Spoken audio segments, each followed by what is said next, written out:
Hello everyone, this is Preet Kamal and today we will be discussing about the subject details of VHDL, that is very large scale integration hardware description language.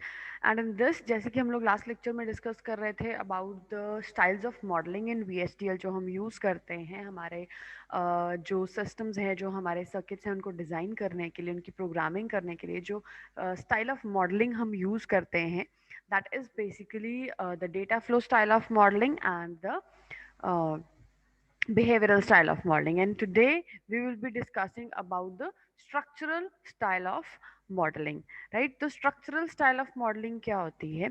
जैसे कि हमने discuss किया कि data flow style में हम concurrent जो हमारी style है उसके साथ डील करते हैं, कॉन्करेंट टाइप ऑफ जो हमारे सीक्वेंस है उसके साथ डील करते हैं। तो उसमें ऊपर नीचे का कोई प्रॉब्लम नहीं होता है कि आप सीक्वेंस का कोई दिक्कत नहीं होता है उसके अंदर data flow style of modelling में। तो लेकिन बिहेवियरल स्टाइल ऑफ मॉडलिंग में जब हम बात करते हैं प्रोसेस की, तो प्रोसेस के अंदर जितनी भी स्टेटमेंट्स लिखी हुई होती है वो सीक्वेंशियली ऑपरेट करती हैं। So that is why we have to make very sure कि जो चीज़ हम पहले परफॉर्म करवाना चाहते हैं वो हम पहले लिखें, और जो उसके बाद करवाना चाहते हैं वो उसके बाद लिखें, सीक्वेंस में लिखें। डेटा फ्लो स्टाइल में that was not a problem, तो हम किसी भी तरीके से उसको लिख सकते थे बिकॉज वो कॉन्करेंट स्टेटमेंट्स थी। तो वो एट द सेम टाइम जो थी वो अपीयर हो रही थी, at the same time execute होनी है, राइट। लेकिन बिहेवियरल स्टाइल ऑफ मॉडलिंग में we have to follow some other rules, right. तो the third style of modelling, जो थर्ड टाइप ऑफ मॉडलिंग है, that is called the structural style of modelling. तो इसके अंदर हमारे पास क्या होता है कि it is a representation of a circuit in terms of interconnected components. तो अब इस स्टाइल ऑफ मॉडलिंग के अंदर हमारे पास कुछ कंपोनेंट्स होते हैं और जो सर्किट है उसको रिप्रेजेंट किया जाता है in terms of those interconnected components. And this style of modelling corresponds to the most detailed level of representation of a circuit. और इस स्टाइल ऑफ मॉडलिंग में जो सबसे ज्यादा डिटेल में हम सर्किट की रिप्रेजेंटेशन करते हैं वो इस स्टाइल ऑफ मॉडलिंग के अंदर करते हैं। और इसके अंदर आर्किटेक्चर बॉडी में दो चीजें होती हैं, एक होती है कंपोनेंट डिक्लेरेशन, दूसरी होती है कंपोनेंट इंस्टेंटिएशन, राइट। तो कंपोनेंट डिक्लेरेशन क्या होती है, सबसे पहले हम वो समझते हैं। कंपोनेंट डिक्लेरेशन का मतलब है it is similar to the entity declaration specified each and every component to be used in the design. तो जैसे हम एंटिटी में डिक्लेरेशंस करते हैं वैसे ही स्ट्रक्चरल स्टाइल ऑफ मॉडलिंग में कंपोनेंट डिक्लेरेशन होती है, राइट, जो कि स्पेसिफाई करती है each and every component to be used in the design. तो डिजाइन में जितने भी कंपोनेंट्स हमने यूज करने हैं उन सब के बारे में, उन सबको स्पेसिफाई करती है डिजाइन के अंदर यूज होने वाले सारे कंपोनेंट्स को कंपोनेंट डिक्लेरेशन पार्ट में। ठीक है, तो यहाँ पे हर एक डिक्लेयर्ड जो कंपोनेंट है it is declared with a unique name, user defined identifier. मतलब हम खुद उसको डिफाइन कर सकते हैं, जैसे हम वेरिएबल बोलते हैं या यूजर डिफाइंड आइडेंटिफायर बोलते हैं, यूडीआई। उससे हम उसे यूनिक नेम देते हैं, नंबर दे सकते हैं, and mode of input output and type ports. तो ये सारा कुछ जो है वो हम उसके अंदर उसमें दे सकते हैं कंपोनेंट डिक्लेरेशन के अंदर, right. And type of ports, output ports and type of ports, तो ये सारा कुछ हमने उसके अंदर डिक्लेयर करना होता है। And component declaration is done in the declarative part of the architecture body. तो वो आर्किटेक्चर बॉडी के डिक्लेरेटिव पार्ट में हम उसे डिक्लेयर करते हैं, जैसे एंटिटी अलग से करते हैं, राइट। तो स्ट्रक्चरल स्टाइल ऑफ मॉडलिंग में आर्किटेक्चर के अंदर भी कंपोनेंट डिक्लेरेशन और कंपोनेंट इंस्टेंटिएशन होती है, राइट। तो अब देखिए इसको डिक्लेयर कैसे करते हैं हम। कंपोनेंट, कंपोनेंट का नाम, फिर पोर्ट, पोर्ट का नाम, मोड, उसका टाइप, और जितने भी हमने पोर्ट नेम्स यूज करने हैं वो सारे, फिर एंड में एंड कंपोनेंट। तो इस तरह से हम उसको डिक्लेयर करते हैं। अब आ गया कंपोनेंट इंस्टेंटिएशन, राइट। अब इंस्टेंटिएशन में हम क्या करते हैं, it is nothing but mapping between the actual and the formal ports of the entity, right. तो इसके अंदर हम लोग क्या करते हैं, ये मैपिंग करते हैं, एक्चुअल और formal ports of the entity के बीच में मैपिंग करते हैं, एंड कंपोनेंट्स की, मतलब जितने पोर्ट्स हमने यूज किए हैं एक्चुअल में और जितने पोर्ट्स हमारे हैं फॉर्मल, राइट, एंटिटी के और कंपोनेंट के। मींस जो एंटिटी के पोर्ट्स होते हैं वो एक्चुअल पोर्ट्स होते हैं, जो कंपोनेंट के होते हैं वो फॉर्मल पोर्ट्स होते हैं। So that means they are, it associates the ports in the entity with the ports of the component. मतलब उन दोनों को कंबाइन करता है सो दैट कि हमें पता चल जाए कि हाँ ये वही चीज़ है जो यहाँ पे हुई है। मतलब सेम चीज़ें जो है वो हम यहाँ पे यूज़ कर रहे हैं तो उनको आप मैपिंग कर सकते हैं, राइट। तो इसमें हम क्या यूज़ करते हैं, कंपोनेंट लेबल, मतलब जो आइडेंटिफायर का आपने नाम लिखा था, कॉलन कंपोनेंट का नेम, यानी कि नेम ऑफ द कंपोनेंट जो आपने डिक्लेयर किया है यहाँ पे, पहले कंपोनेंट का नाम जो डिक्लेयर किया है, उसके बाद उसमें लिखेंगे पोर्ट मैप और फिर डालेंगे association list. Association list means जो जो भी कंपोनेंट, जो भी पोर्ट्स जो हैं जो उसके साथ एसोसिएटेड हैं एक्चुअल और फॉर्मल, तो उनकी लिस्ट जो है वो हम यहाँ पे डालेंगे। फिर स्क्वायर ब्रैकेट के साथ हम इसको सेमीकोलन से बंद कर देंगे, राइट। इसको हम आगे डिटेल में पढ़ेंगे। लेट्स डिस्कस कि अभी कैसे आगे क्या चल रहा है। Architecture body of simple logic function. तो अब हम यहाँ पे देखते हैं कि हम किस तरह से सिंपल लॉजिक फंक्शन को स्ट्रक्चरल स्टाइल में हम कैसे लिखेंगे। तो यहाँ पे एग्जाम्पल से आपको ये सारी चीज़ें जो अभी हमने डिस्कस करी वो आपको क्लियर हो जाएंगी, ठीक है। कि कंपोनेंट लेबल की जगह पे क्या आना है, नेम की जगह पे क्या आना है, पोर्ट मैप तो कीवर्ड है एज इट इज आएगा, एसोसिएशन लिस्ट की जगह पे क्या आना है, कंपोनेंट डिक्लेरेशन कैसे करनी है, आर्किटेक्चर एंटिटी डिक्लेरेशन ऑलरेडी हो चुकी हुई है, ठीक है। तो हम अब इसमें डिस्कस करेंगे कि किस तरह से हम एक सिंपल लॉजिक फंक्शन, जैसे हम लोगों ने पहले किया था डेटा फ्लो स्टाइल और बिहेवियरल स्टाइल में, अब हम उसे स्ट्रक्चरल स्टाइल ऑफ मॉडलिंग में देखते हैं कि वो कैसे होता है। सबसे पहले लिखेंगे आर्किटेक्चर। पहले वाले में हमने लिखा था डीएफ यानी कि डेटा फ्लो, दूसरे वाले में लिखा था हमने बिहेवियर यानी कि बिहेवियरल स्टाइल ऑफ मॉडलिंग। अब तीसरे में हम लिख रहे हैं स्ट्रक्चरल, जो आर्किटेक्चर का हमने नाम दिया। Of logic underscore function is, अब कंपोनेंट का नाम क्या दिया हमने, एंड टू, हमने एंटिटी का नाम क्या दिया था, एंड अंडरस्कोर वन, या एलएफ लॉजिक फंक्शन, कुछ भी। तो यहाँ पे हमने कंपोनेंट का कुछ भी नाम दे सकते हैं। तो फॉर एग्जाम्पल हमने उसका नाम दे दिया एंड टू, ये हमारा अपनी तरफ से गिवन नेम है, जो कि हमें पता है कि उसमें कुछ रूल्स होते हैं, राइट। कि वो जो है हमारा कंपोनेंट, जो आइडेंटिफायर का हमने नाम देना है या कंपोनेंट का नाम देना है, that should start with an alphabet, and उसमें एक अंडरस्कोर से ज़्यादा अंडरस्कोर कंसेक्टिवली नहीं हो सकते हैं, नंबर से स्टार्ट नहीं करना है। तो ये वो सारी चीज़ें जो हम लोगों ने ऑलरेडी डिस्कस करी थी, तो उसके अकॉर्डिंगली हमने इसका नाम डिसाइड कर लिया। तो it is and two. Port start करेंगे, port is a keyword, round bracket on, E1 comma E2, उसको इन स्टैंडर्ड लॉजिक बोल दिया, E3 colon out standard logic, वो आउट हो गया, मतलब ये इनपुट टाइप के हो गए दो, ये आउटपुट टाइप का हो गया। एंड कंपोनेंट, कंपोनेंट एंड कर दिया, सेमीकोलन लगा दिया। एक और कंपोनेंट यूज किया और टू, इसमें P1 P2 इन टाइप के हैं, P3 आउट टाइप का है, फिर एंड कंपोनेंट कर दिया। अब कंपोनेंट यूज किया invert one, right, port L colon in type का, M कॉलन आउट टाइप का, एंड कंपोनेंट। सिग्नल्स कौन से यूज किए, S1 S2 S3 standard logic type के, right, colon standard logic comma sorry semi colon.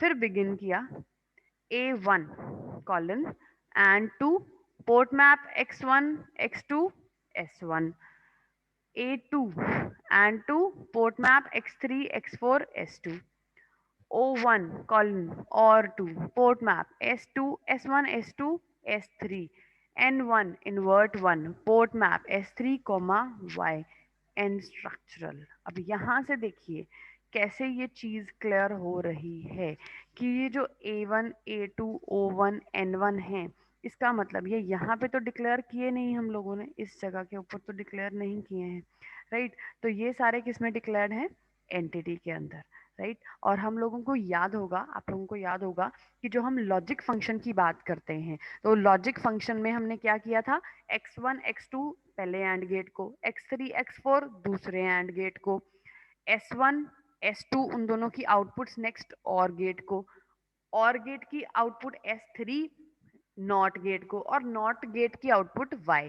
यही थी, this you must be remembering, ठीक है। मैं यहाँ पे बना के दिखा देती हूँ तो आप लोगों को थोड़ा सा याद आ जाएगा शायद, ठीक है। तो हमने जो किया था, जो फंक्शन किया था, तो उसमें क्या चीज़ थी कि पहले एंड गेट लगाया था, यहाँ पे हमने X1 और X2 इसको इनपुट दी थी, तो ये हमारे एक्चुअल पोर्ट्स जो हमने यूज़ किए थे वहाँ पे वो थे। ठीक है। फिर दोबारा से एंड गेट लगाया था, जो लॉजिक फंक्शन की हम लोग बात कर रहे हैं तीनों स्टाइल ऑफ मॉडलिंग्स में, सॉरी दोनों स्टाइल ऑफ मॉडलिंग्स में जो हमने डिस्कस किया है वही अब यहाँ पे आ रहा है। सेम हम वही चीज यूज कर रहे हैं ताकि आपको समझने में कोई दिक्कत ना हो, कोई परेशानी ना हो कि किस तरह से हम उस चीज के साथ डील कर रहे हैं। ठीक है। फिर यहाँ पे था हमारा नॉट गेट और इसकी आउटपुट पे था y, राइट। तो यहाँ पे क्या था, सिग्नल्स S1 S2 और यहाँ पे S3। ठीक है। तो अब यहाँ इसको इसके साथ रिलेट करने की कोशिश करो कि हमने क्या लिया, A1, उसमें हम यूज किसको कर रहे हैं, एंड टू। एंड टू क्या है हमारा, जो हमने इस कंपोनेंट का मेन जो आर्किटेक्चर का नाम दिया है। ठीक है। या कंपोनेंट का नाम दिया, सॉरी, जो आर्किटेक्चर में हमने कंपोनेंट यूज किया उनका नाम दिया है। तो पहला कंपोनेंट एंड टू। ठीक है। तो उसमें क्या यूज कर रहे हैं हम, इस कंपोनेंट में हम लोग क्या यूज कर रहे हैं, एंड टू में we are using here E1 E2 input type के, E3 आउटपुट टाइप के। तो ये है एंड टू। ठीक है। तो एंड टू ने करना क्या है, उसके अंदर पोर्ट मैप, पोर्ट मैपिंग करनी है। अब एसोसिएशन लिस्ट क्या है, किसकी पोर्ट मैपिंग करनी है, एंड टू में ऑपरेशन क्या होना है वो हम बाद में बताएंगे, लेकिन उसमें यूज क्या क्या होना है, X1 X2, ये है हमारे एक्चुअल पोर्ट्स जो एक्चुअल में हम लोग यूज कर रहे हैं। और जो इसके अंदर यूज कर रहे हैं E1 E2 E3, ये है हमारे फॉर्मल पोर्ट्स। ठीक है। तो X1 की वैल्यू जाएगी E1 में, X2 की वैल्यू जो है वो जाएगी E2 में, या E1 की वैल्यू जाएगी X1 में, E2 की वैल्यू जाएगी X2 में, और जो आउटपुट है जो E3 है वो रिलेट करेगा किसके साथ, S1 के साथ। ठीक है। ऐसे ही सेम सेकेंड वाला हम लोग यूज कर रहे हैं A2 and two port map, दूसरे के लिए X3 X4 और S2। तीसरा कौन सा है हमारा, और गेट है, तो उसमें और टू वाला फंक्शन आएगा, उसको पोर्ट मैप करेंगे। उसमें क्या आ रहा है, S1 S2 इनपुट्स हैं और S3 आउटपुट है। तो पहले इनपुट्स लिखेंगे, बाद में आउटपुट लिखेंगे। फिर इन्वर्ट वाला ले लिया हमने कंपोनेंट, इन्वर्ट वाला कंपोनेंट, उसमें L और M है। L और M क्या है हमारे फॉर्मल आर्ग्यूमेंट्स या फॉर्मल पोर्ट्स, और S3 और Y क्या है हमारे एक्चुअल पोर्ट्स। तो S3 और Y बन गए हमारे एक्चुअल पोर्ट्स, राइट। तो इसके बाद हम इसको कैसे यूज कर सकते हैं,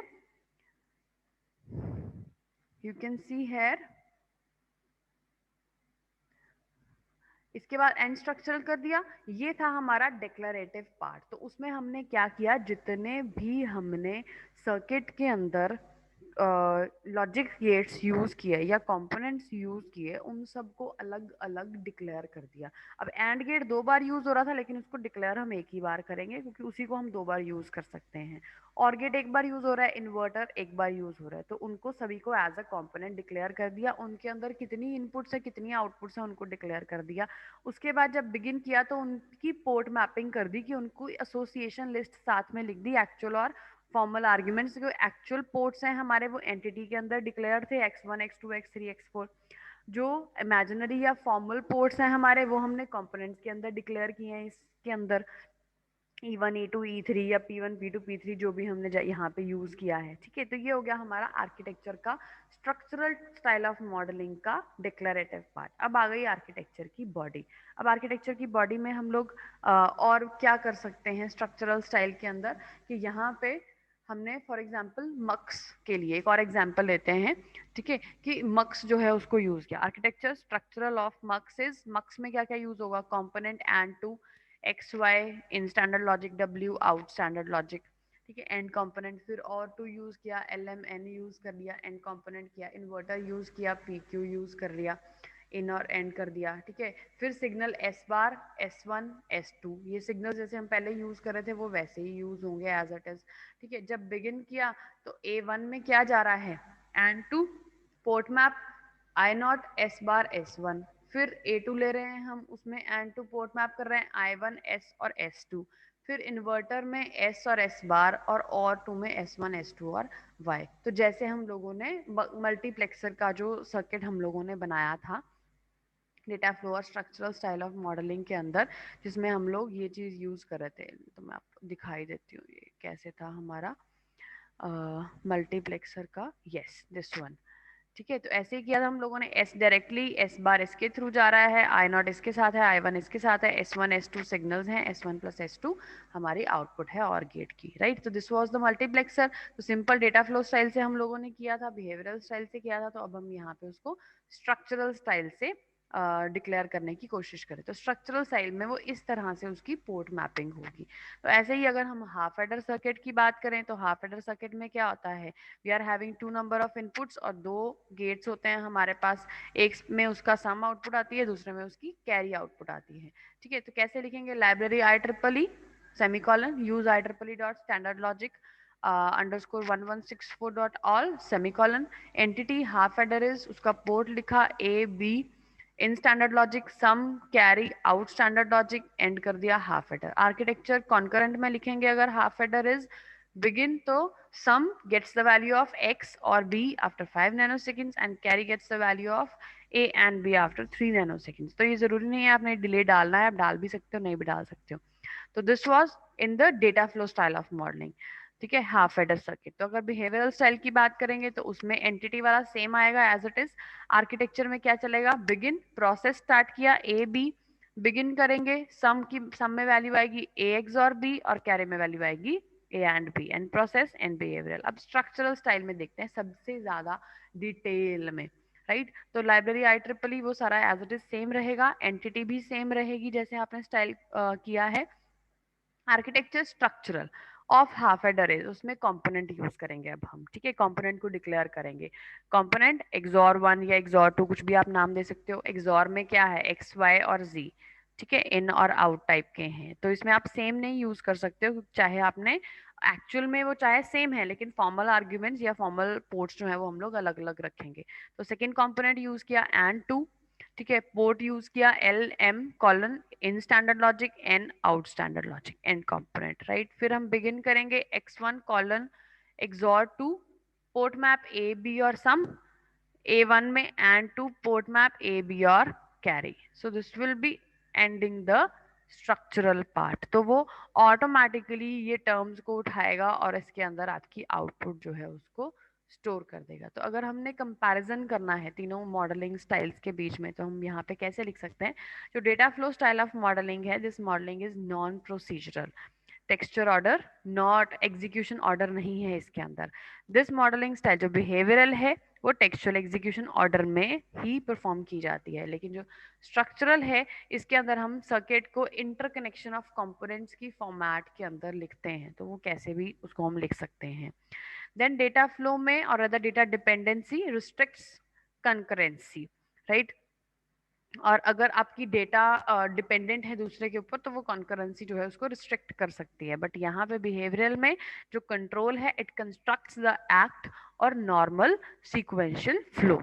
अगर हम स्ट्रक्चरल की बात करें तो उसमें मिक्स्ड एग्जीक्यूशन होती है, कहीं कहीं सीक्वेंशियल, कहीं कहीं कॉन्करेंट बिहेवियर, तो अलग अलग तरीके से होती है। कॉन्करेंट मीन्स रियल टाइम पे सारी एग्जीक्यूशन इकट्ठी, sequential means one by one sequence में, राइट। तो इसमें सीक्वेंशियल फ्लो है, इसमें सीक्वेंशियल फ्लो नहीं है, और इसमें मिक्सचर है दोनों का। ठीक है, इसमें कॉन्करेंट स्टेटमेंट्स होती हैं, इसमें सीक्वेंशियल स्टेटमेंट्स होती हैं, और इसमें इंटरकनेक्टेड कंपोनेंट्स होते हैं। इसमें जो लेवल ऑफ एब्स्ट्रैक्शन है इट इज गेट और एल्गोरिदमिक हो सकता है। इसमें जो लेवल ऑफ एब्स्ट्रैक्शन है वो गेट्स के ऊपर ही डिपेंड करता है, राइट। तो इसमें जो लेवल ऑफ एब्स्ट्रैक्शन है वो आरटीएल है, रजिस्टर ट्रांजिस्टर लॉजिक पे डिपेंड करता है कि किस तरह से आपने उसको यूज किया है। इसका जो सिंटेक्स है रेगुलर है, इजी टू रिमेम्बर है। इसका सिंटेक्स भी रेगुलर है, थोड़ा सा सिक्वेंशियलिटी का हमें केयर करना पड़ता है वहां पे। यहाँ पे जो सिंटेक्स है वो sequential execution would keep kept comfortable. तो अगर आप सीक्वेंशियल एग्जीक्यूशन लेते हो they will be kept, they would be they would kept comfortable.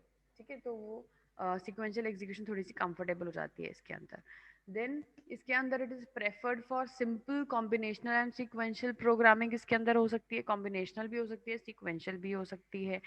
it is used when execution of one instruction affects the next to be executed। तो इसको तब prefer करते हैं डेटा फ्लो मॉडलिंग को जब हमें सिंपल कॉम्बिनेशनल और sequential programming का मिक्सचर चाहिए होता है, तो हम इसको प्रेफर करते हैं कि data flow style of modelling को यूज करते हैं। अगर हमें पता है कि पहली जो हमारी एग्जीक्यूशन है वो दूसरे वाले को इफेक्ट करने वाली है, तो उसमें सीक्वेंस की ज़रूरत है, तो उसको हम आगे पीछे नहीं कर सकते, तो वहाँ पे हम बिहेवियरल स्टाइल ऑफ मॉडलिंग को प्रेफर करते हैं। और स्ट्रक्चरल स्टाइल ऑफ मॉडलिंग को हम तब प्रेफर करते हैं when small combinational circuit by integrating makes a large combinational circuit. तो अगर स्मॉल कॉम्बिनेशनल सर्किट्स को मिला के हमें एक बड़ा कॉम्बिनेशनल सर्किट बनाना होता है, तो उस टाइम पे हम स्ट्रक्चरल स्टाइल ऑफ मॉडलिंग को प्रेफर करते हैं, क्योंकि उसमें हम कंपोनेंट्स वगैरह जो है उनको यूज करते हैं, राइट। जो डेटा फ्लो स्टाइल है, it needs Boolean equations as design specifications, उसमें बुलियन इक्वेशंस चाहिए होती हैं हमें। It needs truth table as design specifications, right? And it needs a logical diagram to write component declaration and component instantiation, right? तो इस इन दोनों को लिखने के लिए हमें इसमें जो है लॉजिकल डायग्राम चाहिए होता है, राइट। तो अब इसमें हम दोनों चीज़ें जो हम लोगों ने एग्जाम्पल्स करी हैं उसके अंदर हम लोग सारा कुछ जो है वो कर चुके हैं, राइट। जैसे हम इसकी एग्जाम्पल ले रहे हैं स्ट्रक्चरल की, तो ये है जो कंपोनेंट का डिक्लेरेटिव पार्ट है, और बिगिन के बाद ये जो चीज आ रही है, this is the components instantiation part, right. तो आर्किटेक्चर में हम दो चीजें, जो स्ट्रक्चरल मॉडलिंग का आर्किटेक्चर है उसमें हम दो चीजें लेते हैं, कंपोनेंट डिक्लेरेशन एंड कंपोनेंट इंस्टेंटिएशन, और ये दोनों चीजें हम लोग यहाँ पे एग्जाम्पल में के साथ क्लियर कर चुके हैं कि डिक्लेरेशन में हम कौन कौन से गेट्स यूज कर रहे हैं, लॉजिकल डायग्राम की जैसे हम लोगों ने बात करी, तो उसके ऊपर रिलेटेड उसकी डिक्लेरेशन होगी सारी, और इसमें जो जितने भी आर्ग्यूमेंट्स होंगे उन्हें हम सिर्फ फॉर्मल पोर्ट्स की तरह ही यूज करेंगे। और जब हम बिगिन करते हैं तो बिगिन के बाद सबसे पहले आ गया कंपोनेंट का लेबल, आपने लेबल क्या देना है कंपोनेंट को, जो आइडेंटिफायर जिसके साथ आप उसको आइडेंटिफाई करना चाहते हो, यूज करना चाहते हो। उसके बाद आ गया कंपोनेंट का नाम,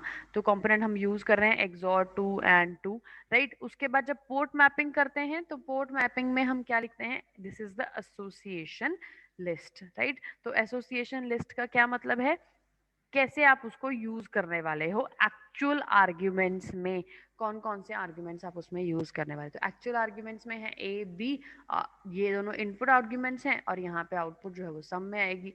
ए बी इनपुट आर्ग्यूमेंट्स हैं और जो आउटपुट है इसकी वो कैरे के अंदर आएगी, राइट। तो इस तरह से हम उनकी एक्सॉरिंग और एंडिंग जो है वो परफॉर्म कर सकते हैं, और ये है इसके बाद हम लोग उसकी प्रॉपरली वो किस तरह से बिहेव करेगा उसके बारे में हम लोग मेंशन करते हैं, राइट।